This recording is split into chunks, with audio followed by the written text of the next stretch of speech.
I welcome all the Shweta Shekar Upanishad sadhakas, online sadhakas, with great love and great respect in this satsang. Today, 10th month, अध्याय 1 श्वेता श्वेता उपनिषद, किंतु हम chanting पहले श्लोक से पहले मंत्र से शुरू करेंगे।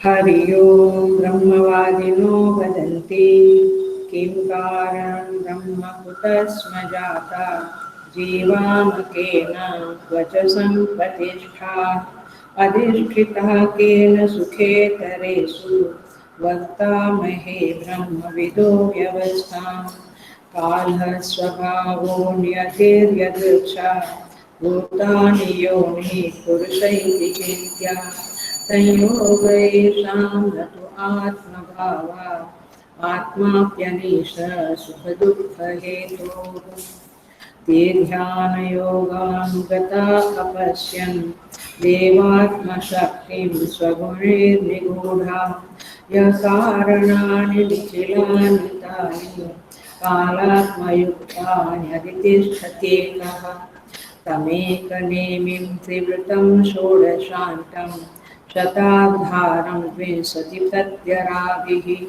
अष्टकैः षड्भिर्विश्वरूपैकपाशं त्रिमार्गभेदं द्विनिमित्तैकमोहम् पञ्चस्रोतोङ्गुं पञ्चयोन्युग्रवक्त्रां पञ्चप्राणोर्णिं पञ्चभुजादिमूलां पञ्चावक्तां पञ्चदुःखौघवेगां पञ्चाशद्भेदां पञ्चपर्वां मधीमः सर्वा जीवे सर्वसंस्थे बृहन्ते अस्मिन् हंसो भ्राम्यते ब्रह्मचक्रे पृथक् आत्मानं प्रेरितारं च मत्वा युष्टस्ततस्तेनामृतत्वमेति उत्कीर्तनेतत्परमं तु ब्रह्म तस्मिन् स्वयं सुप्रतिष्ठाक्षरं च अर्थान्तरं ब्रह्मविदो विदित्वा लीना ब्रह्मणि तत्परायो विमुक्ताः संयुक्तमेतक्षरमक्षरं च व्यक्ताव्यक्तं भरते विश्वमीशः अनीशश्चात्मा बध्यते भोक्तृभावात् ज्ञात्वा देवं मुच्यते सर्वपाशैः ज्ञानौ वा द्वौ अजौ ईश अनीशौ अजाहेका भोक्तृभोग्यार्थयुक्ता अनन्तश्चात्मा विश्वरूपो ह्यकर्ता स्वयं यदा विन्दते ब्रह्ममेतत् क्षरं प्रधानम् अमृताक्षरं हरः क्षरात्मना विशते देव एकः तस्याभिध्यानात् योजनात् तत्त्वभावात् भूयश्चान्ते विश्वमाया निवृत्तिः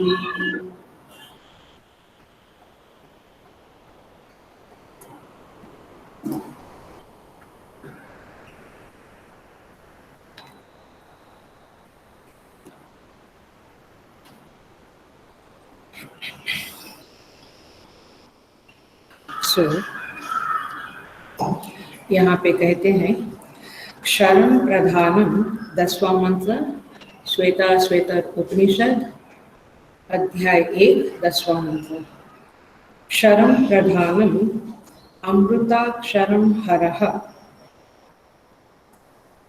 क्षरौ क्षर आत्मानौ ईशते देव एकः। संधि अलग कर रही हूँ, संधि विच्छेद देखिएगा। क्षरात्मनौ ईशते देव एकः तस्य अभिध्यानात् योजनात् तत्त्वभावात् तस्य अभिध्यानात् योजनात् तत्त्वभावात् भूयः च अन्ते विश्वमाया निवृत्तिः भूयः च अन्ते विश्वमाया निवृत्तिः। क्या कहते हैं इस मंत्र में? क्षरम प्रधानम, यह जो विनाशशील है क्षर है प्रकृति, वो प्रधान और अविनाशी अमृत माने अविनाशी अक्षरम, अक्षर माने जीवात्मा, अक्षर माने प्रकृति, अक्षर जीवात्मा। उसे हरः, हर संज्ञक देव एकः, सेकंड लाइन में देखिएगा, देव एकः, एक देव जो है वह ईशते, उसे ईशन करता है, माने उस प्रकृति को और जीवात्मा को वह एक परमात्मा ईशन करता है, माने शासन करता है, नियमन करता है, वह उसका नियामक है। तस्य अभिध्यानात्, उसके अभिध्यान से, अभिध्यान माने चिंतन से, योजना, यहाँ कहते हैं मनोयोग करने से अथवा उसके साथ जुड़ने से और उसके तत्व भाव, तत्व की भावना करने से, भूयः च अन्ते, अन्ते शब्द का अर्थ है प्रारब्ध के अंत में, नोट डाउन दिस, अंते माने प्रारब्ध के समाप्ति होने पर, भूयः माने पुनः, प्रारब्ध की समाप्ति होने पर विश्व माया निवृत्ति ही, विश्वरूप माया की निवृत्ति हो जाती है। विश्व माया निवृत्ति माने विश्वरूप माया की निवृत्ति हो जाती है। अब जरा सा हमेशा हमेशा के लिए आपको एक क्लू मिलेगा, इसके लिए इसी उपनिषद में विश्व माया निवृत्ति ही शब्द को जरा सा देखिए। विश्व माया के भान की निवृत्ति, ऐसा किसी तरह से लिख लो, समझ में, मैं समझाऊंगी, समझ में बाद में आएगा। विश्व माया निवृत्ति ही माने विश्व माया के भान की निवृत्ति, समझ में आ रहा है? मैं विश्व माया के भान की निवृत्ति इस तरह से लिख लूँ। सो यहाँ पे मंत्र में बेसिकली कहते हैं एक प्रधान है जो क्षर है, प्रधान माने प्रकृति, एक प्रकृति है जो क्षर है, एक अक्षर है जो अमृत है माने अविनाशी है। प्रकृति विनाशी है और जो अक्षर माने जीवात्मा जो है वो अविनाशी है। Is this very clear? दो चीजें हैं, एक प्रकृति जो विनाशी है और एक जीवात्मा जो अविनाशी है। यहाँ तक क्लियर हुआ? Is it clear? उसे हरः देव एकः, एक हर नाम का देव अथवा परमात्मा, एक देव उन दोनों को क्षर आत्मनो माने प्रकृति और जीवात्मा को कंट्रोल करता है। ईशते माने ईशन करता है, शासन करता है। ठीक है, ये पिछले क्लास में भी ऐसा ही था। अब कहते हैं उसके अभिध्यान से, माने उसका ध्यान करो, उससे जुड़ो, उसका तत्व भाव, उसका तत्व को देखो, समझो, तब जाकर विश्व माया की निवृत्ति होगी। तो ये फल बताते हैं। साधना क्या है? अभिध्यान, ये साधना है। फल क्या बताया? विश्व माया निवृत्ति ही। पीछे क्या फल बताया था पिछले मंत्र में? स्वयं यदा विन्दते ब्रह्म में, तत् फल थोड़ा हाइडिंग था, तब जीवन मुक्ति होती है। यहाँ पे कहते हैं विश्व माया निवृत्ति ही। तो उसके अभिज्ञान से, लेकिन किसके अभिज्ञान से? उस एक देव के अभिज्ञान से। वह एक देव कौन है? जो जीव को और प्रकृति को माने जगत को शासन करता है। Very clear? फल आपको दिखा, विश्व माया निवृत्ति। कैसे? साधना क्या? उपासना अथवा ज्ञान, जो भी हम देखेंगे। क्या? तस्य अभिध्यानम, उनका अभिध्यान करना। किसका अभिध्यान करना? उस परमात्मा का, उस देव का जो जीव और जगत को शासन करता है, नियमन करता है। तो वेरी क्लियर? मन सब साफ हो गया एकदम से? पकड़ में आ गया? विश्व माया निवृत्ति फल है, उपाय है, साधना है उसका अभिध्यान, और किसका अभिज्ञान? तो जो इस जीव का और जगत का शासन करता है। वेरी सिंपल, 3 वाक्य बने और आपको 3 वाक्य ही समझना है आज के क्लास में। लेकिन मैं जानती हूँ कि कुछ लोग उत्सुक हो रहे हैं कि अम्मा जी आपने ये तो बताया ही नहीं, वो पिछले क्लास का आंसर तो बताया ही नहीं। क्या था पिछले क्लास का प्रश्न? देखो, यहाँ तो कोई बोल नहीं रहा है। आप अपने आप से बोलेंगे तो बोल लेना, या किसी को एकदम याद है तो लिख लेना यहाँ पे। सो प्रश्न था, ज्ञानी की सर्वज्ञता और ईश्वर की सर्वज्ञता में क्या फर्क है? ये हमारा पिछले क्लास का प्रश्न था और हम उसको डील करके फिर मंत्र में प्रवेश करेंगे। ज्ञानी की सर्वज्ञता और ईश्वर की सर्वज्ञता। एक रिक्वेस्ट कर दूं मैं कि आपको राजेश से यहाँ सबको डर क्यों है? क्या तुम्हारा डर है क्या? पता नहीं, लोग श्वेता श्वेतर ऑनलाइन ग्रुप में न लिखकर मुझे क्यों लिखते हैं और तुम्हें भी पर्सनल में लिखते हैं, फिर तुम उसको ग्रुप में डालती हो। मैं रिक्वेस्ट करूंगी कि सब लोग श्वेता श्वेतर ऑनलाइन ग्रुप में ही डालिए। अनलेस आपका 2-3 दिन बाद जब राजेश ने बंद कर दिया ग्रुप और कुछ है तो ठीक है, राजेश को डालो, लेकिन ग्रुप में ही डालिए। और दूसरी बात, जो उस XYZ ने जो डाला हुआ है ग्रुप में, उसके ऊपर कुछ कमेंट करना चाहते हैं वो भी मुझे पर्सनल में डालते हैं कि ऐसा उनका आंसर में ऐसा है, ये ठीक है, ये अठीक है। मुझे लगता है हम ये 100 लोगों का या टोटल 250 लोग हैं, बट दिखते 100 है, बाकी के वीडियो में होंगे। लेकिन इतने छोटे से ग्रुप में हम संकोच करते हैं तो हम सारे जगत को कैसे एम्ब्रेस कर सकेंगे? इसलिए मुझे मत डालो पर्सनल, क्योंकि मुझे जब यहाँ डील करना होगा, लगभग मैं एवरी क्लास में दूंगी आप लोगों को प्रश्न, तो मुझे जब डील करना होगा तो मुझे मोबाइल में जाके उसने ये लिखा था, उसका क्या खोलो, चैट खोलो, फिर उधर खोलो, तो मुझे चिंतन नहीं होगा और मुझे यहाँ पे आंसर देने को नहीं होगा। एक साथ श्वेता श्वेतर में होगा तो मैं उसको एक बार पढ़ के ठीक से देखते हुए आंसर दे पाऊंगी। सो आई एम सॉरी, मैं जिसने श्वेता श्वेतर पे डाला है प्रकाश भाई ने, उनके ऊपर लोगों ने जो मुझे पर्सनल कमेंट डाला है उसको मैं टच नहीं करूंगी। आप श्वेता श्वेतर में डालिएगे तो मैं टच करूंगी, नहीं तो नहीं करूंगी। डालिए ना, क्या फर्क पड़ता है, क्योंकि it's a family, we are all, Chinmaya परिवार है हमारा। सो ठीक है, लेकिन ये बता दूं, स्वाति बहन का जो चतुश्लोकी भागवत का है उसका यहाँ पे कोई संबंध रेफरेंस नहीं आता है। बाकी के सबके थोड़े थोड़े है, थोड़े सही है आंसर, थोड़े डायरेक्शन से अलग जाते हैं, बट मैं अभी आंसर शुरू करती हूँ।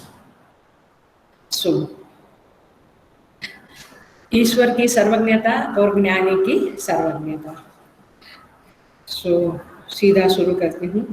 वैसे पिछले क्लास में हमने देखा था जीव की अल्पज्ञता और ज्ञानी की अथवा ईश्वर की सर्वज्ञता, बट अभी इधर हम सीधा सा शुरू करते हैं। वहां पे प्रमाण के बगैर, माने बिना प्रमाण के ईश्वर जो है वो सर्वज्ञ है, जीव को प्रमाण चाहिए, वगैरह वगैरह आंसर थे, वो आप रिफर करना, क्योंकि मैं जब शुरू करती हूँ वहां की लिंक से स्टार्ट कर रही हूँ। सो अज्ञान की 2 शक्ति है, अज्ञान की 2 शक्ति है, एक आवरण शक्ति है और एक विक्षेप शक्ति है। अब जो अज्ञानी है उसमें आवरण शक्ति भी है और विक्षेप शक्ति भी है। इसमें अज्ञान की आवरण शक्ति है और विक्षेप शक्ति भी है, वह अज्ञानी है। लेकिन जो ज्ञानी है उसमें आवरण शक्ति नष्ट हो चुकी है। Please be very very very attentive, क्योंकि मैं आपको ले जाऊंगी उस भेद का क्लियरेंस तक, आप प्रोसेस को समझिएगा। अज्ञानी में आवरण शक्ति है ज्ञानी में आवरण शक्ति नष्ट हो गई है, क्लियर है। अज्ञानी में विक्षेप शक्ति है और ज्ञानी में भी उस माया की विक्षेप शक्ति रहती है, फिर भी वह ज्ञानी है। धीरे धीरे खुलेगा। तो ज्ञानी का अज्ञान तो नाश हुआ, आवरण शक्ति नष्ट हुई, लेकिन हम देखते हैं कि उसका शरीर है और शारीरिक व्यवहार भी चालू है। तो विक्षेप शक्ति ये व्यवहार करवाती है और ये व्यवहार जब होता है तो शरीर के कारण होता है, राइट। और शरीर जो है वो किसके कारण है? प्रारब्ध के कारण है। शरीर किसके कारण है? प्रारब्ध के कारण शरीर रहता है। तो विक्षेप शक्ति, उससे व्यवहार, व्यवहार शरीर करता है और शरीर प्रारब्ध के कारण होता है। ये 4 चीजें याद रख लो, स्टेप्स में है। तो इस तरह से यह प्रारब्ध की उपाधि के कारण, प्रारब्ध की उपाधि के कारण यह विक्षेप शक्ति का रहना आवश्यक हो जाता है। सोचना समझना। जैसे अब देखिए, तो माने जब तक प्रारब्ध है ये विक्षेप शक्ति के द्वारा, तब माने तब तक शरीर है तो विक्षेप शक्ति है और व्यवहार है। एग्जाम्पल देती हूँ, जैसे नदी के किनारे कोई खड़ा है और नदी के जल में उसका प्रतिबिंब पड़ता है, रिफ्लेक्शन पड़ता है। प्रतिबिंब माने रिफ्लेक्शन। क्यों? क्योंकि जल की उपाधि जब तक है और वो वहाँ खड़ा है तब तक उसका प्रतिबिंब पड़ेगा, रिफ्लेक्शन पड़ेगा। उस तरह से जब तक शरीर है, प्रारब्ध है, तब तक व्यवहार होगा। कम से कम खाना पीना ये आवश्यक क्रियाएं तो होगी ही होगी। तो ये क्रियाएं होगी, व्यवहार होगा। तो किसके द्वारा होगा? माया की विक्षेप शक्ति के द्वारा अथवा अज्ञान की विक्षेप शक्ति के द्वारा ये होगा, याद रखना। तो फिर अब आता है, पहले मैं दोनों ईश्वर और ज्ञानी के बीच का फर्क बताऊंगी, फिर मैं सर्वज्ञता में एंट्री मारूंगी।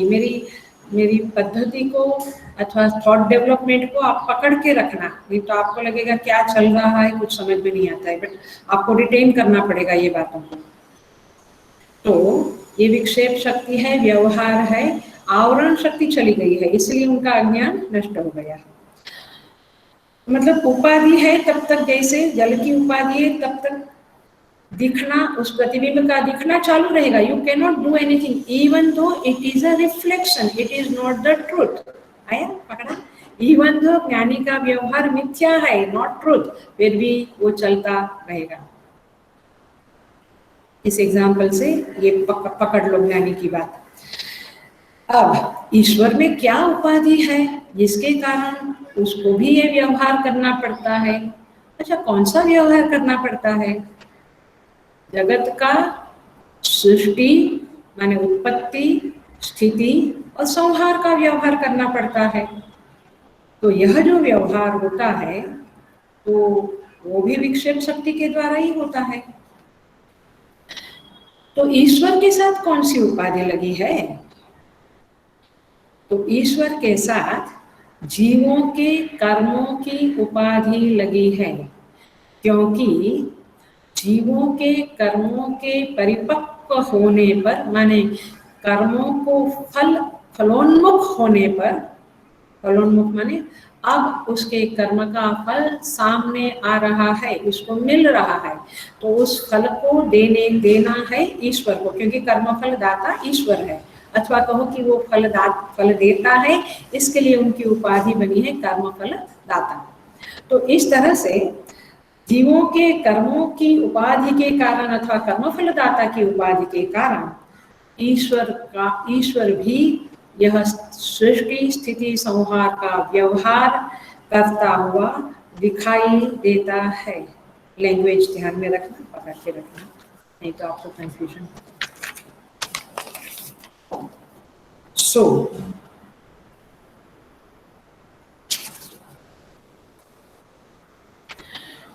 संसार क्या है, जगत क्या है आखिर में? संसार तो एक भ्रांति है। जैसे रज्जू के ऊपर सर्प एक भ्रांति है। सॉरी डिफिकल्ट है, लेकिन जिसको समझेगा उसको बहुत अच्छा लगेगा, बहुत अच्छा लगेगा। सो उपाधि तो है, संसार भ्रांति तो है, लेकिन वह मिथ्या भ्रांति है। वह भ्रांति मिथ्यात्व रूपेण है। सो ज्ञानी को भी संसार दिखता है, अज्ञानी को भी दिखता है। मैं थोड़ी सी साइड पे हटी हूँ, आप पकड़ लेना मुझे। ज्ञानी को भी संसार दिखता है और अज्ञानी को भी दिखता है, लेकिन अज्ञानी को जो संसार दिखता है वो सत्यत्वेन दिखता है, ज्ञानी को मिथ्यात्वेन दिखता है, क्योंकि मिथ्या भ्रांति है उनके लिए। तो ज्ञानी मिथ्यात्व बुद्धि से व्यवहार करता है, अज्ञानी सत्यत्व बुद्धि से व्यवहार करता है। इसको बंदी कर दो।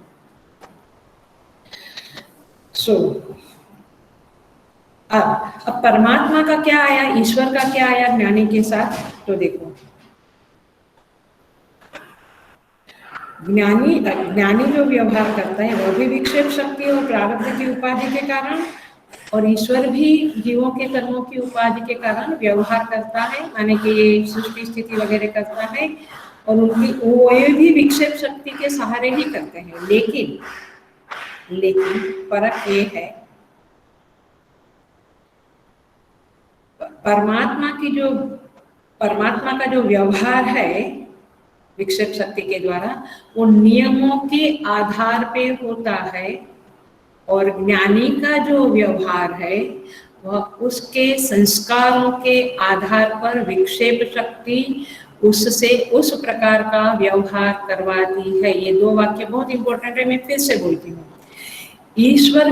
ईश्वर जो व्यवहार करता है वह नियमों के आधार पे करते हैं, और ज्ञानी जो है वह उसके माने विक्षेप शक्ति ज्ञानी से जो व्यवहार करवाती है वह उनके स्वभाव के आधार पर करवाती है, और ईश्वर विक्षेप शक्ति को अपने हाथ में रखकर, अपने वश में रखकर नियमों के आधार पे व्यवहार करते हैं। तो दोनों में फर्क क्या हुआ? एक ये फर्क हुआ, दूसरा ये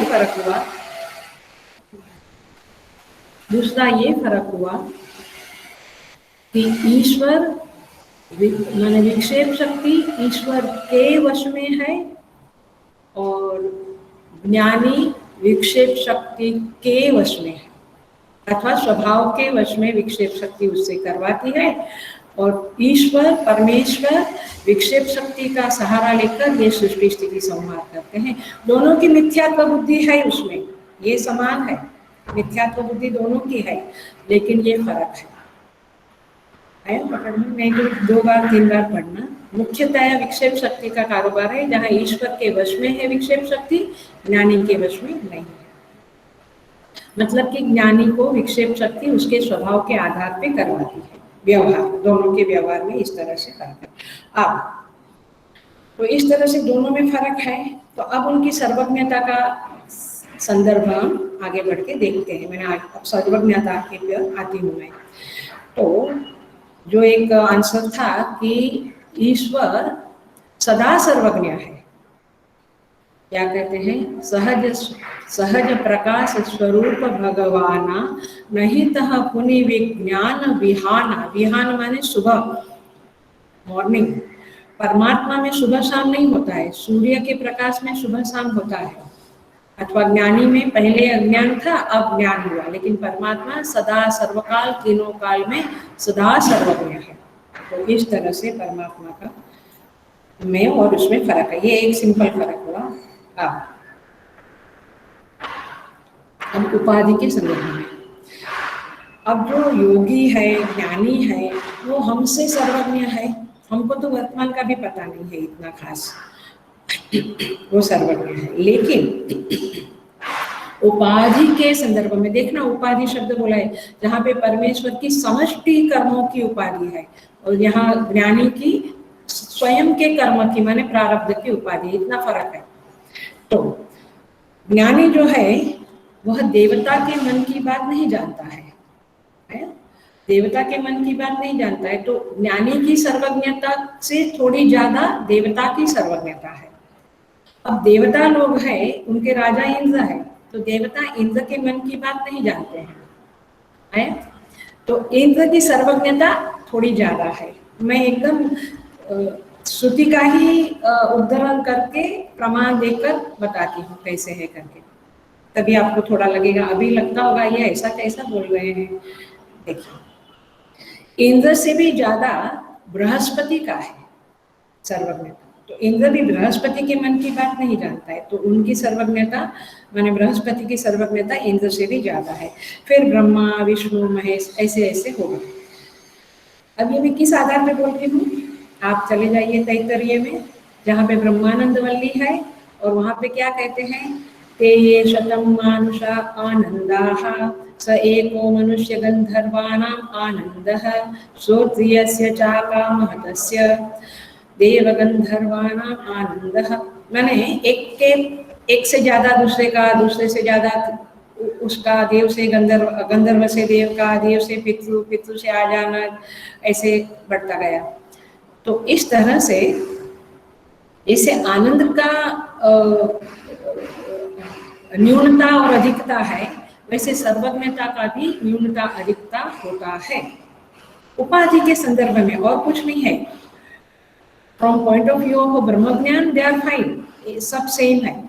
बट सर्वज्ञता की जो एक क्वालिटी है वह ज्ञानी में और ईश्वर में इस तरह से फर्क है। तो वहाँ पे कहते तो ईश्वर का तो सबसे हाईएस्ट है, और यहाँ तो परमेश्वर जो है उनका त्रिकाल ज्ञान है, भूत भविष्य वर्तमान का संपूर्ण ज्ञान, क्योंकि वहाँ पे नहीं तह पुण्य विज्ञान विहाना, वहाँ कम ज्यादा होने वाली बात नहीं है, समष्टि के संदर्भ में है। तो इसीलिए यहाँ पे उपाधि के सामर्थ्य के अनुसार सर्वज्ञता है ज्ञानी में, और ईश्वर में सदा अनादि अनंत सर्वज्ञता है। अब आते हैं हम पुनः हमारे मंत्र के ऊपर। क्षरम प्रधानम,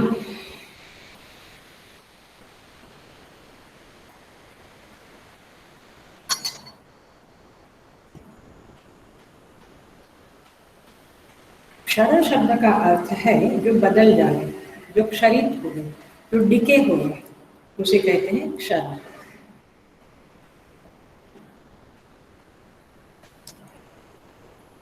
तो जिसका क्षरण हो गए, अथवा कहो कि गल जाए, धीरे धीरे धीरे गल जाए। जैसे नमक की डली पानी में डाली तो गल गई, तो उसको कहते हैं क्षरण।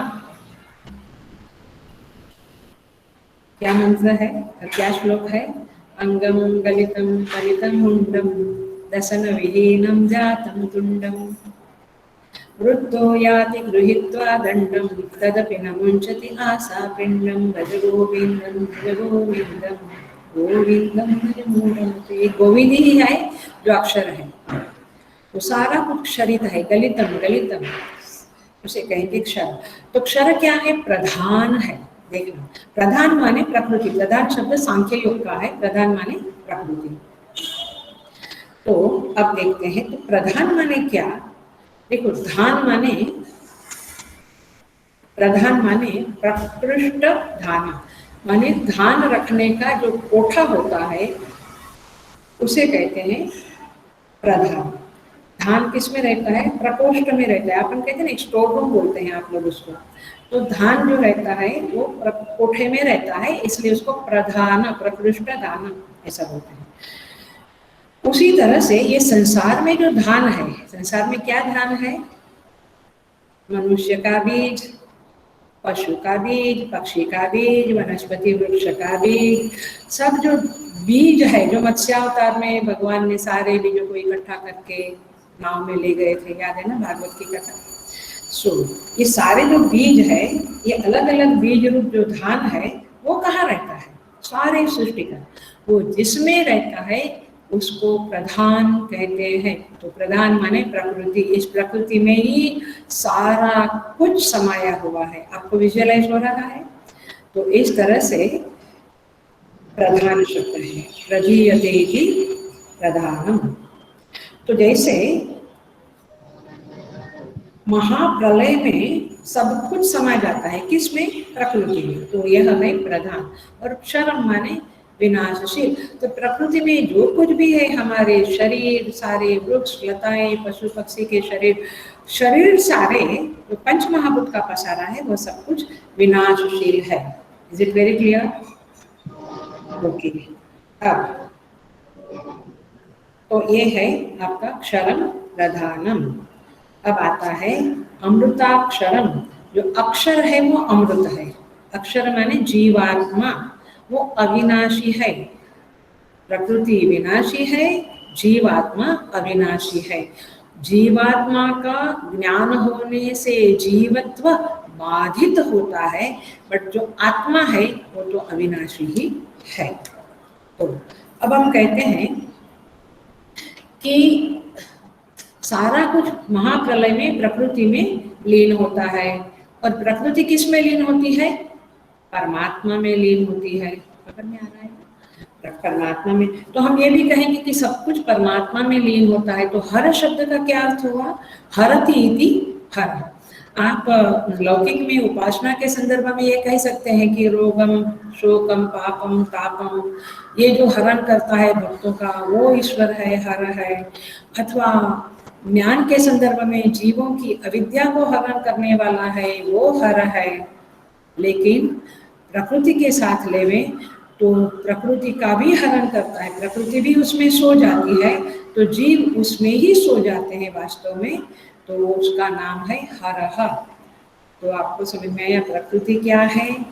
जीवात्मा अविनाशी है इन द सेंस, और ये हरह माने परमात्मा, ईश्वर, देव, जो भी शब्द बोलो, तो वो हर है। तो प्रकृति में सोता है कि परमात्मा में सोता है जीव? क्वेश्चन इज, महाप्रलय में प्रकृति में सोता है या परमात्मा में सोता है? समझ ले जरा, ये वेदांत की भाषा बोल रही हूँ, और ये पकड़ा तो आपको बहुत ही क्लैरिटी आएगी। जब तक परमात्मा के स्वरूप का अज्ञान है, तब तक परमात्मा को ही प्रधान मानकर जीव उसमें सोता है, अथवा प्रधान ही दिखता है। और जब परमात्मा के स्वरूप का ज्ञान हो जाता है तो प्रधान बाधित हो जाता है और परमात्मा रह जाता है। तो ज्ञानी परमात्मा में सोता है, अज्ञानी प्रकृति में सोता है, ऐसा कह दो। तो अज्ञान सहित जो लय है वो प्रकृति में है, अज्ञान रहित जो लय है वो परमात्मा में है। जैसे, ध्यान से सुनना, समझ लेना। जैसे जो सुषुप्ति में, संसारी की सुषुप्ति और ज्ञानी की सुषुप्ति में क्या फर्क है? संसारी जब सुषुप्ति में जाता है तो अज्ञान में सोता है, तो ज्ञानी जब सुषुप्ति में जाता है तो वह परमात्मा में सोता है। उसका खाना पीना, चलना फिरना, बोलना, जागना, उठना, बैठना, सब कुछ परमात्मा में होता है। तो इस तरह से दोनों में फर्क है। तो ये क्यों बताया मैंने? हर शब्द के कारण बताया कि हर और प्रकृति में क्या फर्क है, ये समझ लो। तो एक है अक्षर, एक है अक्षर जीवात्मा, और एक देव हर है, जिसमें सब कुछ हरण हो जाता है, संहार हो जाता है। सो फिर भी और थोड़ा फर्क देख लो तीनों में। तत्वज्ञान से जिसका बाध नहीं होता उसका नाम हर है। हर कौन है? तत्वज्ञान से जिसका बाध नहीं होता। बाध माने निगेशन, बाध माने निगेशन, माने मिथ्यात्व दर्शन। और प्रकृति क्या है? जिसका तत्व ज्ञान से बाध हो जाता है वह प्रकृति है। ये दोनों का फर्क है, निगेशन हो जाता है। सो इस तरह से ये तीनों का फर्क समझ में आया। एक विनाशशील प्रकृति, एक अक्षर जीवात्मा और एक हर देव। तो ये अमृताक्षरम कहा। क्यों कहा अमृताक्षरम? क्योंकि जीवात्मा जो है उसमें जीवत्व का बाद होगा तो आत्मा अविनाशी ही है, अमृत ही है। अमृत माने जो कभी मरता नहीं, अविनाशी है। भगवान ने भी गीता के सेकंड चैप्टर में ये बात कही है कि देही तो अविनाशी है। सो इस तरह से और कूटस्थोक्षर उच्यते में भी जीव ही बताया है। तो इस तरह से अमृताक्षर माने जीव, जीवात्मा, बट वो अमृत है। थोड़ा सा साइड पे जाती हूँ क्योंकि थोड़ा हेवी हो गया, सर्वज्ञता भी और ये भी। थोड़ा सा साइड पे जाती हूँ और वेदांत से भी हटकर जाती हूँ। देखिए, तंत्र शास्त्र में भी एक अमृताक्षर है। तंत्र शास्त्र में भी एक अमृताक्षर है। वह उस अक्षर का नाम है वम। वम, वाराणसी का वम। हम जो भम भम बोले बोलते हैं, वो क्यों बोलते हैं? कभी सोचा आपने? भम भम बोले क्योंकि वो अमृताक्षर जो वम है उसी का अपभ्रंश होकर बम बम बोले हो गया, अथवा बम बम बोले हो गया। तो वम ये अमृताक्षर है, इसलिए हम भगवान शिव का नाम जब लेते हैं बम बम बोले तो उस अमृताक्षर का नाम लेते हैं। इसी तरह से आपने देखा है क्लीम, ह्रीम, राम, ये सारे जो है श्रीम, ये सब जो बीजाक्षर है वे सब अमृताक्षर है। थोड़ा उपासना की तरफ जा रही हूँ थोड़ा सा। वम, श्रीम, ह्रीम, क्लीम, राम, रा के ऊपर बिंदी राम, ये सब अमृताक्षर है। ये क्यों अमृताक्षर है? और इसीलिए हम कहते हैं कि बीज वाला मंत्र करना है तो बड़ी सावधानी से करना पड़ेगा आपको। ऐसा मैं कभी कभी बोलती हूँ, जिसको भी मंत्र देती हूँ अथवा तो मंत्र के संदर्भ में बातचीत करती हूँ, तब मैं समझाती हूँ कि ये बीज वाला है तो फिर आपको बहुत ध्यान से और कड़क से पालन करना पड़ेगा, बहुत ही सावधानी से करना पड़ेगा, क्योंकि ये अमृताक्षर है, बीज मंत्र है, लाइक एटम बम। तो देखिए, अब आपको थोड़ा सा समझ लो। ये जो लोग योग दर्शन पढ़ते होंगे अथवा जो कुंडलिनी वाले लोग हैं उनको अच्छा लगेगा ये बातें, नहीं तो बाकी के भी सुन ले। तो पृथ्वी तत्व का बीज क्या है? तो लम है, लम। पृथ्वी के बाद क्या आता है? जल, उसका है वम। अब समझ में आया भगवान शिव को अभिषेक क्यों होता है? कितना कनेक्शन है हर चीजों में, सामंजस्य है। तो पृथ्वी का बीज है, बीजाक्षर है लम, फिर जल का वम, फिर क्या आया? अग्नि का रम, वायु का यम और आकाश का हम। लम, वम, रम, यम, हम, ये पृथ्वी, जल, अग्नि, वायु, आकाश के बीज है, उनका बीज है। इसी तरह से यह जो 7 जो चक्र है कुंडलिनी में आता है, मूलाधार, स्वाधिष्ठान। तो मूलाधार का बीज है लम। जो लोग जानते हैं वे जानते होंगे। हाउ शिव एंड वम इज रिलेटेड, क्योंकि जल का जो बीज है वो क्वेश्चन आया, शिव और वम का क्या संबंध है? तो जल का जो संबंध है वो वम से है, और जल का अभिषेक शिव, ऐसा पुराणों में कहते हैं कि शिव सतत ध्यान करते हैं तो अग्नि, उनके शरीर में गर्मी बहुत होती है तो उनको जल का जरूरत होता है, माने वे जल में ही उनका ये है ठंडा उसमें। तो इसीलिए जल का जो बीज है वम, that is what Shiva is connected with जल और अभिषेक, and this is how. Detail में फिर कभी करूँगी, बट थोड़ा सा जो मुझे अभी सूझता है वो मैं बताती हूँ। तो इस तरह से मूलाधार का इस तरह से शिव, जल और वम शब्द का अधिक रिलेशनशिप है, क्योंकि वम जो बीज है वो जल का बीज है, जल तत्व का बीज है। और मुझे कोई तो प्रश्न लिखना।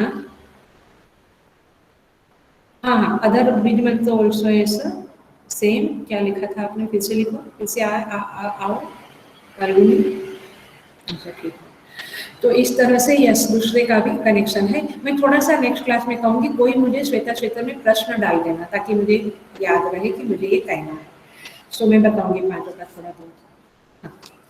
सो मूलाधार का लम है, स्वाधिष्ठान का वम है, उसके ऊपर आया मणिपुर का जो नाभि में है रम है, फिर अनाहत का यम और विशुद्ध का हम बीजाक्षर है, और फिर आज्ञा चक्र और सहस्रार चक्र का ओंकार है, ओम बीज है। तो इस तरह से लम मैंने कैसे बायहाट किया मालूम है?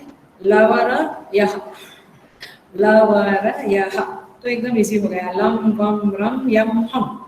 इस तरह से 5 चक्र का नीचे से ऊपर और 5 महाभूतों का ये बीजाक्षर है, बीज मंत्र है। बट ये बीज की बात क्यों आई? अमृताक्षर लिखा है, इसलिए ये अमृत जो है, अमृताक्षर है। ये बीज मंत्र, बीज अक्षर को अमृताक्षर तंत्र शास्त्र में कहते हैं। हुआ क्लियर हुआ? तंत्र शास्त्र में अमृताक्षर शब्द का अर्थ है बीजाक्षर, इसलिए मैंने ये थोड़ा सा बताया। आगे बढ़ते हैं। तो इस तरह से ये 3 क्लियर हुआ, क्षर, अक्षर और ईश्वर माने परमात्मा। तो इस तरह से ये यहाँ तक क्लियर हुआ। अब क्या कहते हैं कि ये जो है, ये देव, एक देव, देव शब्द का अर्थ आपको पता है, दिव्यते इति देवः, जो प्रकाशमान है, स्वरूप से प्रकाशमान है, प्रकाश स्वरूप है। इसलिए उसको 13 चैप्टर में भी बोला है भगवान श्री कृष्ण ने, ज्योतिषामपि तज्ज्योति ही। तो ये ज्योतियों का भी ज्योति है, मैंने उससे न तत्र सूर्यो भाति न चंद्र तारकम नेमा विद्युतो भाति कुतो यमग्निः तमेव भान्तम् अनुभाति सर्वं तस्य भासा सर्वमिदं विभाति। तो इस तरह से ये सारी जो इंद्रियों में प्रकाश देते हैं, चक्षु में देखने का, कर्णेंद्रिय में सुनने का वगैरह, वो उनकी तरफ से है। तो उसको कहते हैं देव, प्रकाश स्वरूप। तो इस तरह से एक देव जो हर है वो देव भी है।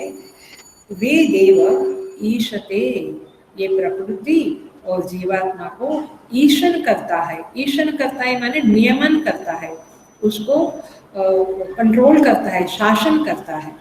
तो इस तरह से एक देव ईशते। अब ईशते शब्द का अर्थ देखकर हम आगे बढ़ेंगे सेकंड पोर्शन में। ईशते शब्द का अर्थ है ईशनशील माने सर्वेश्वर, सबका ऊपर शासन करने वाला ईश्वर। तो शासन के बारे में तो मैं नहीं ज्यादा बोलूंगी, क्योंकि ईशावास्य में बहुत कुछ ईश्वर के शासन के बारे में हम बोले हैं। आप वहाँ फिर से चले जाना, और चाहिए तो राजश्री फिर से एक बार वो डाल देना, या उसके बारे में कुछ लिख लेना। सो शासन, अब मैं थोड़ा सा एक्सटेंशन करके कहती हूँ। शासन 2 प्रकार से है, ईश्वर का शासन 2 प्रकार से है।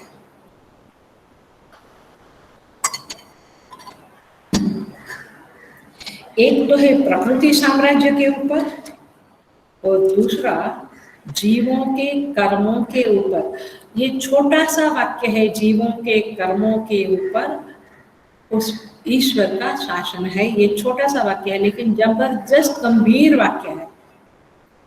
इसके बारे में तो बहुत बार बहुत कुछ बोला है, यहाँ पे थोड़ा सा ही बोलूंगी मैं, बट बहुत गंभीर वाक्य है। क्योंकि हम कर्म करते हैं तो कभी कभी हमें लगता है कि मैंने ऐसा क्यों किया। ये बहुत सारा रहस्यमय चीजें हैं। फिर मैं क्लास में भी पूछती हूँ आपको कि ऐसा क्या है कि हम ऐसे ही कर्म करते हैं। कौन हमें कर्म करके नेशितम पतति प्रेषितम मनः। ये तो और भी गहरा है कि मन किसके द्वारा प्रेरित होकर उस विषयों की दिशा में दौड़ता है। सारे गंभीर चीजें हैं, बट यहाँ पे हल्का फुल्का लेती हूँ। बट आप सोचना, आपको जरूर सोचना है। तो हर एक, तो ईश्वर का शासन प्रकृति के साम्राज्य पर है और जीवों के कर्मों के ऊपर है। प्रकृति के शासन के ऊपर तो आपको बहुत सारी स्तुतियां हैं जहाँ पे कहते हैं भयात् यस्य अग्निस्तपति, भयात् तपति सूर्यः, भयात् इंद्रश्च वायुश्च, मृत्युर्धावति पंचमः। ये है कठोपनिषद का। भीषास्मात् वातः पवते, भीषोदेति सूर्यः, भीषास्मात् अग्निश्च इंद्रश्च, मृत्युर्धावति पंचमः। ये है बृहदारण्यक उपनिषद का मंत्र। तो इस तरह से परमेश्वर का शासन है, क्योंकि अग्नि भी उसके भय से तपती है, तपाती है, वायु बहता है, सूर्य प्रकाश देता है, मृत्यु जीवों को हरण करने दौड़ती है। तो इस तरह इंद्र भी उनके भय से ही काम करता है अपना। इस तरह से प्रकृति साम्राज्य के ऊपर, देवताओं के ऊपर ईश्वर का शासन है। अब जीव के कर्मों के ऊपर भी उसका शासन है। तो देखिए थोड़ा सा, तो पर जीव के कर्मों के ऊपर शासन है माने क्या? जीव के कर्मों को कर्म करने के लिए हम स्वतंत्र है, लेकिन उस कर्म का अब थोड़ा सा पूरा करती हूँ मैं। मुझे अच्छा लगता है प्रश्न पूछने से आपको, आप प्रश्न पूछते हैं, क्योंकि मुझे ऐसा थोड़ा सा किंचित ग्लिम्सिस आता है कि मैं क्लास में बैठी हूँ, क्योंकि हमारे क्लासेस तो इंटरेक्शन वाले ही रहते हैं, लगभग कंटिन्यूस इंटरेक्शन रहता है। और कहीं लाफिंग क्लब ही बोल दो, इस तरह का क्लास होता है, क्योंकि सबके आंसर कुछ है मजेदार क्लास होते थे, बट ठीक है। सो कर्म, तो कर्म के ऊपर ईश्वर का शासन कैसे है? क्योंकि इस तरह से है कि कर्मों को वे अंतर्यामी होकर जानते हैं। जीवों के, मनुष्यों के, पशु पक्षी तो कर्म की कैटेगरी में नहीं है, वो तो भोग की कैटेगरी में है, लेकिन मनुष्यों के कर्मों को वे अंतर्यामी होकर बैठा है और वे जानते हैं, और इसीलिए वे जानने के कारण उसका उस कर्म के अनुसार ही फल देते हैं। इन दैट सेंस वे कर्म के ऊपर शासन करते हैं। कर्म के ऊपर माने कर्म के फल के ऊपर इस तरह से शासन करते हैं। और फिर कर्म का फल कैसे देना, कहाँ देना, कितना देना, किस जन्म में देना, कितने समय में देना, किस प्रकार से देना, वो सारा कुछ का कंट्रोल उनका है। और फिर वो जो फल दिया वो परिस्थिति मैंने भोगी, फल माने परिस्थिति, फल माने पुण्य पाप, सब कुछ फल में ये दोनों टर्म्स सम्मिलित है।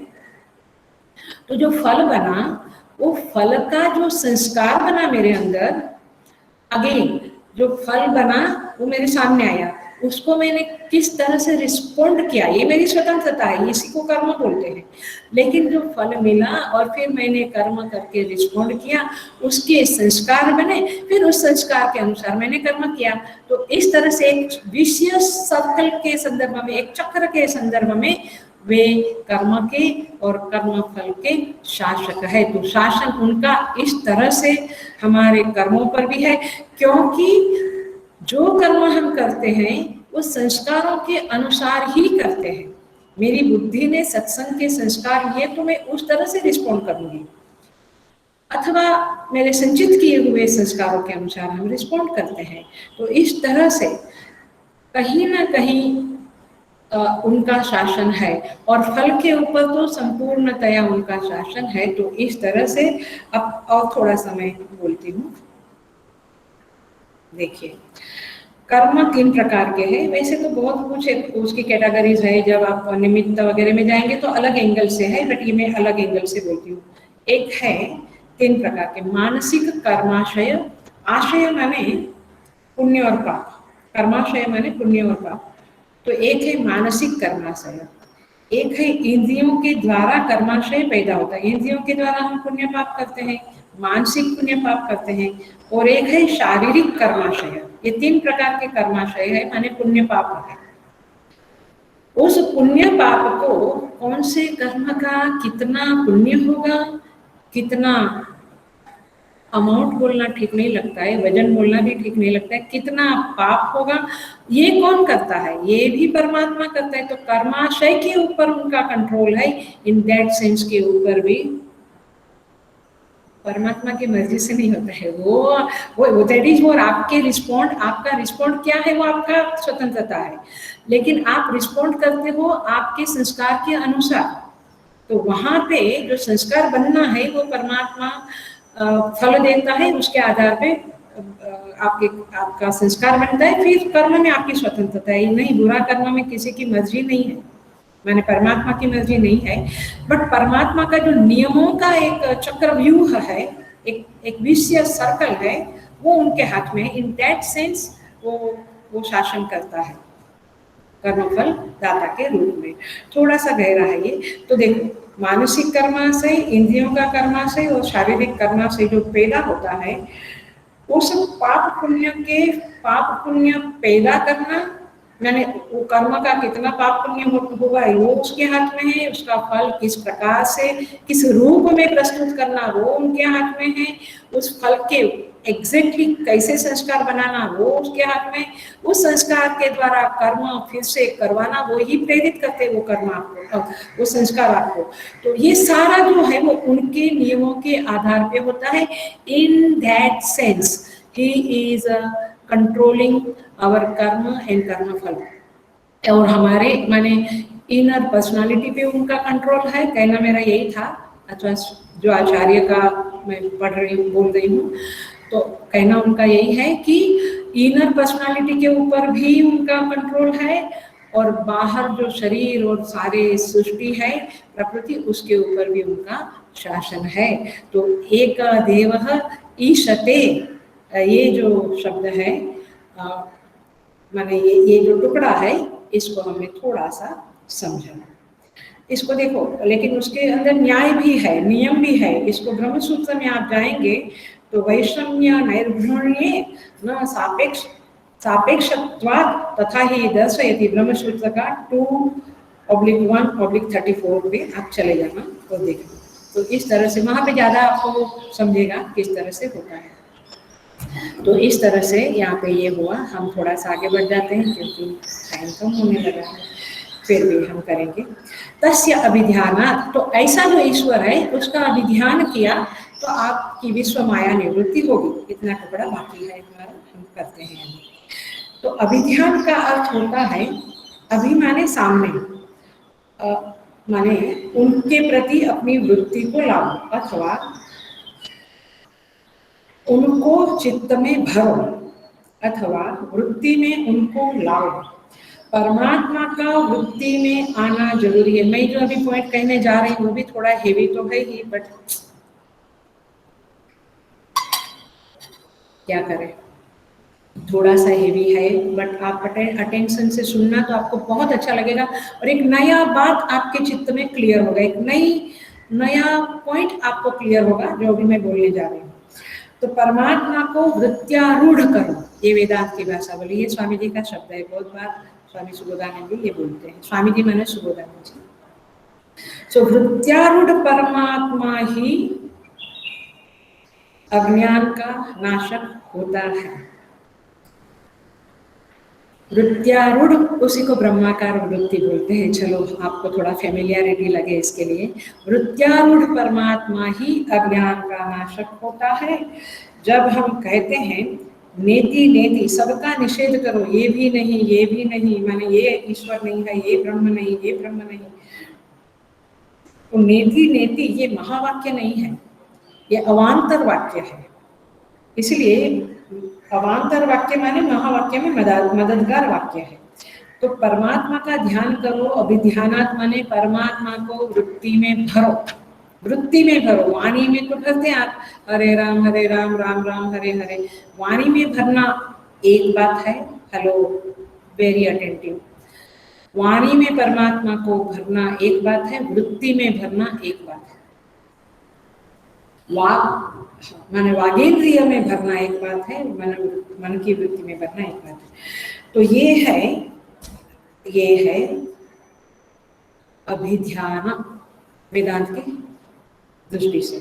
अब आप कहते हैं सत्यम ज्ञानम अनंतम ब्रह्म, ऐसा आपने बोल दिया, ये बोल दिया, लेकिन उस समय में वो जो सत्य है, वो जो ज्ञान स्वरूप है, जिसकी हमने बात करी अभी, सर्वज्ञ ज्ञान स्वरूप, वो जो ज्ञान स्वरूप है, जो आनंद स्वरूप है, अनंत है, उस ये शब्द के सहारे उनको अपनी वृत्ति में जागृत करो, मैनिफेस्टेशन उनका होए, चाहे वेदांत के शब्दों की सहाय लेकर, चाहे रूप ध्यान लेकर।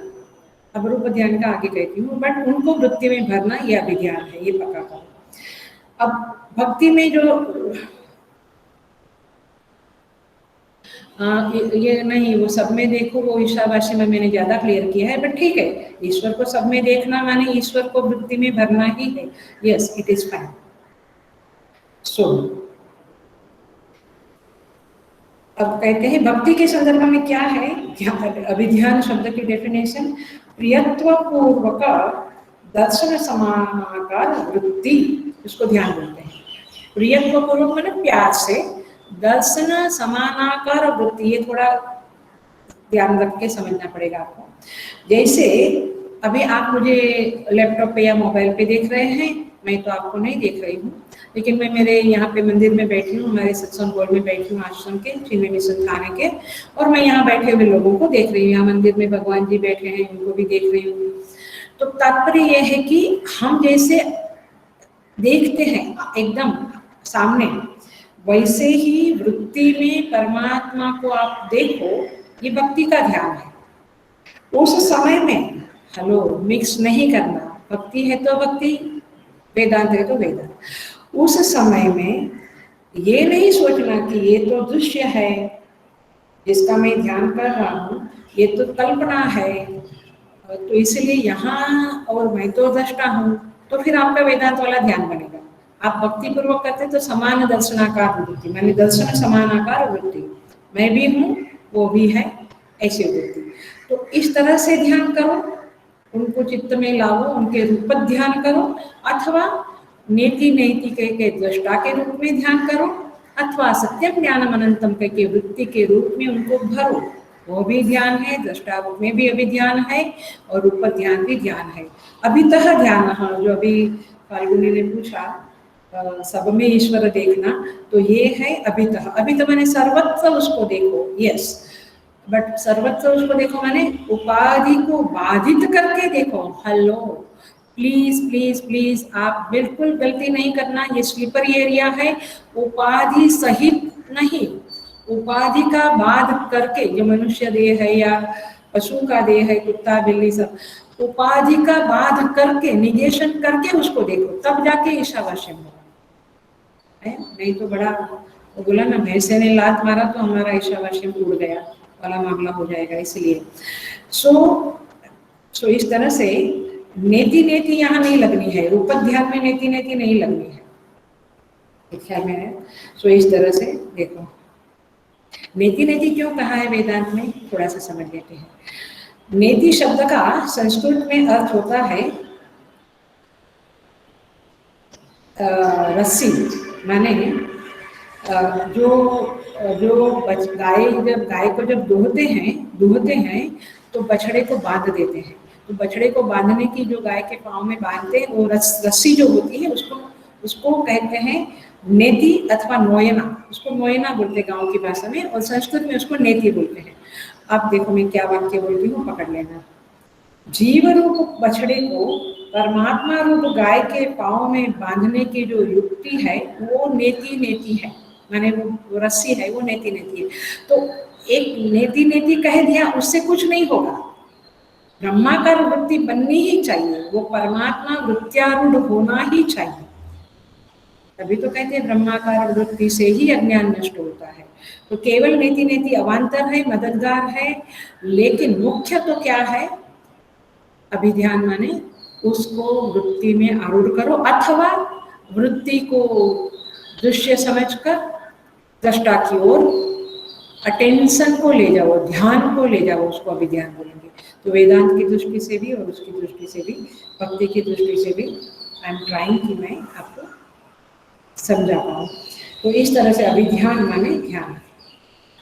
इसलिए ये भी बात सही है कि जो सब में सर्वावभाषक है, सर्वाधिष्ठान है, निर्विकार है, निर्विशेष है, निधर्मक है, उस एक रस प्रत्यक्ष चैतन्य अभिन्न ब्रह्म ही सर्वत्र परिपूर्ण है, ऐसा अवेयरनेस रखना ही अभिध्यान है।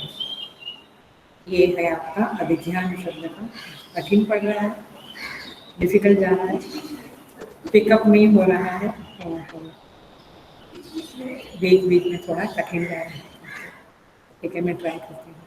सो इस तरह से परमात्मा का अभिध्यान करो। अभिध्यान, नेक्स्ट वर्ड है योजनात। योजनात शब्द का अर्थ है उनके साथ जुड़ जाओ। अभी भक्ति की भाषा में बोलूँ तो हरि सौ जोड़ी सबन सौ तोड़ी, माने हरि से जुड़ा और बाकी से तोड़ा। माने जो मिथ्यात्व है, मिथ्या जगत है, उससे तोड़ दिया, और जो सत्य है उससे जुड़ जाना। और तरह से देखे वेदांत की दृष्टि से, अथवा पतंजल ध्यान, पतंजल योग सूत्र के संदर्भ में देखे तो ध्याता और ध्येय माने द मेडिटेटर एंड मेडिटेटेड का जो भेद मिट जावे उसको कहते हैं योजना। उसको सविकल्प समाधि कहते हैं, ध्याता अथवा निर्विकल्प समाधि कहते हैं। ध्याता और ध्येय का भेद मिट जाए और माया की प्रतीति सर्वथा निवृत्त हो जाए, सायुज्य की अथवा भक्ति की भाषा में सायुज्य की प्राप्ति हो जाए, उसे कहते हैं योजनात, जुड़ जाना, सिंपल। तीसरा है तत्वभावात्। तत्वभावात् का अर्थ होता है द्वैत भ्रम मिट जाए। तत् त्वम असि, वह तुम हो, छांदोग्य में कहते हैं वह तुम हो, गुरु शिष्य को कहते हैं वही ब्रह्म तुम हो। तो तत्वमसि का अर्थ है भेद भ्रम मिट जावे, द्वैत भ्रम मिट जावे, अर्थात मूला विद्या का नाश हो जावे। इसको कहते हैं तत्वभावात्। माने आपको अहम ब्रह्मास्मि के चिंतन से उस तत्व भाव की प्राप्ति करनी है, और उससे क्या होगा, फल क्या मिलेगा, विश्व माया निवृत्ति ही। ये विश्व माया की निवृत्ति का अर्थ क्या है? यहाँ कहते हैं कि ज्ञानोदय वेला में सुख दुख मोहात्मक अशेष प्रपंच निवृत्त हो जाता है। माने प्रपंच की निवृत्ति को ही कहते हैं विश्व माया निवृत्ति ही। लेकिन फिर से ध्यान देना पड़ेगा आपको, माने अटेंशन देना पड़ेगा। लेकिन ब्रह्म ज्ञान होने से, वाक्य बहुत इंपॉर्टेंट है, ध्यान से सुनना। ब्रह्म ज्ञान होने से भ्रम की निवृत्ति होती है। ब्रह्म माने अज्ञान की निवृत्ति होती है, लेकिन भान की निवृत्ति नहीं होती, माने प्रतीति की निवृत्ति नहीं होती। अर्थात उस ज्ञानी को, जिसको ब्रह्म ज्ञान हो गया, उसको प्रतीति, जगत रूप प्रतीति तो होगी, मिथ्यात्वे न होगी, बट प्रतीति तो होगी ही है। तो प्रतीति होगी कि ये स्त्री है, ये पुरुष है, ये वृक्ष है, माने भिन्न भेद भावना, माने भेद प्रतीति होगी। लेकिन प्रतीति कब तक होगी? जब तक शरीर है तब तक। मैंने जो सर्वज्ञता के संदर्भ में कहा, प्रारब्ध है, शरीर है, तब तक प्रतीति होगी, उस आधार पे वो व्यवहार तो करेगा। लेकिन उसको जगत सत्य है, इस भ्रम की निवृत्ति हो गई, माने जगत मिथ्यात्व रूपेण दिखने लगा। जैसे एग्जाम्पल देते हैं आचार्य लोग, जैसे रस्सी जल गई, हम लोग वो दिवाली के समय में पटाखे फोड़ते हैं ना, तो ऐसे पूरी लाइन ऐसी पटाखे की रखते हैं, राइट? तो वो जल जाता है, बट ऐसा उसका एक निशान रह जाता है। अथवा रस्सी जलती है तो जली हुई रस्सी की ऐंठन रहती है, माने उसको संस्कृत में कहते हैं दग्ध पटा। एक कपड़ा लंबा है, जल गया, दग्ध पटा। तो ये दग्ध पटा तो रहता है। उस तरह से ये ज्ञानी को उन्होंने अभिध्यानात, जब तत्व भाव हो गया तो ये जगत के माने भ्रम की निवृत्ति हो गई, लेकिन भान की निवृत्ति नहीं होती है। मिथ्यात्व ना दग्ध पट की तरह ये झूठा जगत, इसलिए तो संत लोग कहते हैं कि झूठी है, माने ये झूठा है जगत, झूठा है सब संबंध, तो झूठा का मतलब यही है कि प्रतीति होती है, उसमें सत्यत्व नहीं होता है। जैसे एग्जाम्पल है, क्लासिक एग्जाम्पल है महाभारत का। अब सांस रुकी आपकी, अब सांस आपकी थोड़ी नीचे गई, हाँ अभी थोड़ा लाइट आया। जैसे महाभारत के समय में जब युद्ध समाप्त हुआ, भगवान श्री कृष्ण ने अर्जुन को कहा तुम उतरो, रथ के ऊपर से नीचे उतरो। अर्जुन ने कहा कि जनरली रथी का धर्म होता है कि वह पहले उतरे, फिर वो सारथी का धर्म होता है कि वो पहले उतरे और फिर रथी को उतारे। जैसे गाड़ी अपनी खड़ी रहती है तो ड्राइवर फटाफट उतार के अपना जो मालिक होता है उसका दरवाजा खोलता है और फिर मालिक उतरता है, ऐसे। तो अब की बार भगवान मुझे क्यों कहते कि तुम पहले उतरो? उसको थोड़ा आश्चर्य लगा। तब भगवान ने क्या कहा, आपको पता है सबको। भगवान ने कहा कि ये रथ तो कर्ण के बाण से तभी जल चुका था, लेकिन मैंने अपनी शक्ति से उस रथ को जीवित रखा, तो ये जल रथ तो भस्म ही है। इसलिए तुम पहले उतरो, जब तक मैं हूं तब तक रथ टिकेगा, मैं उतरेगा तो रथ भस्म हो जाएगा। इसलिए ये जो कर्ण के बाण से रथ तो जल चुका, जो स्थूल है वो जल चुका। तो इसलिए ऐसे ही ये जगत तो भस्मपत ही, मिथ्यात्वेन ही ज्ञानी को दिखता है, लेकिन भान, जो द्वैत भान है वो मिट जाता है। हमारा मैंने अज्ञानी का द्वैत भान जबरदस्त रहता है, उसको द्वैत बहुत स्ट्रॉन्ग रहता है, जबकि ज्ञानी को अद्वैत दृष्टि मिल जाती है। उसी को कहते हैं विश्व माया निवृत्ति। माने विश्व माया निवृत्ति माने ये विश्व की जो माया है वो सब उनके लिए समान है, ऐसा सब गड़बड़ गड़बड़ नहीं सोचना, गलत वेदांत नहीं समझना। द्वैत का भान रहेगा, प्रतीति के रूप में रहेगा, मिथ्यात्व के रूप में रहेगा, लेकिन द्वैत का माने द्वैत बुद्धि की निवृत्ति होगी। तो इस तरह से तस्य अभिध्यानात् विश्व माया निवृत्ति ही, इस तरह से इस टुकड़े को हम पूरा करते हैं और इस तरह से कहते हैं पुनश्च भूयश्च अन्ते विश्व माया निवृत्ति। तत्वज्ञान से प्रपंच का बाध हो जाता है और प्रारब्ध नाश के बाद वह प्रतीति भी निवृत्त हो जाती है। इस तरह से विश्व माया की निवृत्ति हो गई। अब इस तरह से इस मंत्र को जितना भगवान ने जैसे सामर्थ्य दिया, हमने इसको डील किया, मैंने इसको एनालिसिस किया, समझा थोड़ा बहुत। इसमें कुछ भी प्रश्न होगा तो आप श्वेता ऑनलाइन के ग्रुप में ही डालना प्लीज, मेरे पर्सनल पे न डालें। जो आप मैंने हमारा कुछ गलत होता है, मूर्खता वाला होता है, तो भी क्या हो गया, उसमें क्या है, we are all one family only. तो इसीलिए nothing is stupid in this world. मेरे आचार्य जी ने को भी मैंने एक बार सबसे पहले पूछा था, मेरे आचार्य स्वामी चिदानंद जी थे, उनको पूछा था कि स्वामी जी मेरा प्रश्न थोड़ा मूर्खता वाला है, पूछूं क्या? स्वामी जी बोला nothing is stupid in this world and nothing is knowledge in this world. ये कुछ है ही नहीं, ये सब स्वप्न के भांति सब कुछ है। आप वेदांती है तो पूछो, लिखो, जो भी लिखना है लिखो, but don't put it in my personal unless if you feel कि it is really something personal और समथिंग लाइक दैट, तो डालो, कोई मना नहीं है। बट मुझे आपका आंसर देने के लिए एक जगह पे होगा तो अच्छा रहेगा।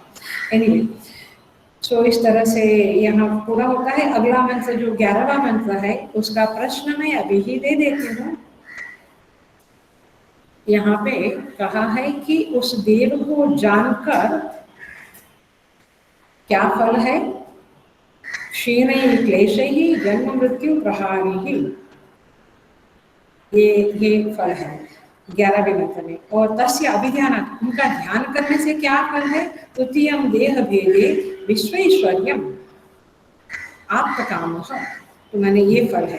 तो माय क्वेश्चन इज, परमात्मा को जानकर क्या फल है और परमात्मा का ध्यान करने का क्या फल है? माने इन शॉर्ट, ध्यानी को क्या फल मिलता है और ज्ञानी को क्या फल मिलता है, मेडिटेटर को क्या फल मिलता है और नॉलेज विद्वान माने क्या बोलेंगे उसको, विद्वान को क्या फल मिलता है। तो इस तरह से आप प्रश्न का उत्तर करना, लिखना, सोच समझ के लिखना, व्यवस्थित लिखना। और उसको किसी को काटना है तो काटो, उसे उधर ही काटो, क्योंकि मुझे किसी ने काट काट के बोला कि इन्होंने ये लिखा बराबर है, उधर ही काटो, कोई फर्क नहीं। इट्स एंजॉय, इसको बोलते हैं संवाद, माने डिस्कशन साथ में बैठकर। ओम पूर्णमदः पूर्णमिदं पूर्णात् पूर्णमुदच्यते पूर्णस्य पूर्णमादाय पूर्णमेवावशिष्यते। ओम शांति शांति शांति। हरि ओम। श्री गुरुभ्यो नमः। हरि ओम। भगवान से प्रार्थना करती हूँ कि ये गहरा गहरा गहन गहन ज्ञान जो है वो हमारी बुद्धि में ग्रास होवे और हम परमात्मा के सम्मुख बने रहें, उनका चिंतन में ये ज्ञान सहाय करे। हरि ओम।